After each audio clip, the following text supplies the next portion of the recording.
తెస్సలోనికి రాసిన 2వ పత్రిక 3వ అధ్యాయం. తుదకు సహోదరులారా, మీలో జరుగుచున్న ప్రకారము ప్రభువాక్యము శీఘ్రముగా వ్యాపించి మహిమపరచబడు నిమిత్తము మేము మూర్ఖులమై దుష్ట మనుషుల చేతిలో నుండి తప్పింపబడు నిమిత్తము మా కొరకు ప్రార్థించుడి.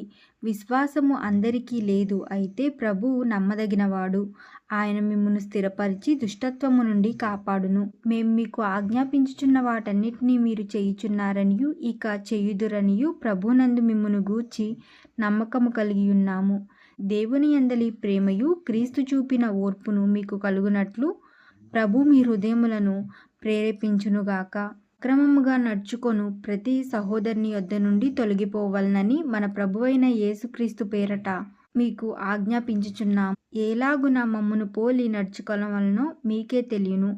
మేము మీ మధ్యను అక్రమముగా నడుచుకొనలేదు, ఎవని యొద్దను ఉచితముగా ఆహారము పుచ్చుకొనలేదు. మేం మీలో ఎవనికి భారముగా ఉండకూడదని ప్రయాసముతో కష్టముతో రాత్రింబవళ్ళు పనిచేయుచు జీవనమును చేసితిమి. మీరు మమ్మును పోలి నడుచుకొనవలనని మమ్మును మేము మాదిరిగా కనుపరుచుకొనుటకై ఈలాగు చేసితిమిగా మాకు అధికారము లేదని చేయలేదు. మరియు మేము మీ యొద్ద ఉన్నప్పుడు ఎవడైనను పని చేయనొల్లక ఉండిన ఎడల వాడు భోజనము చేయకూడదని మీకు ఆజ్ఞాపించితిమి గదా.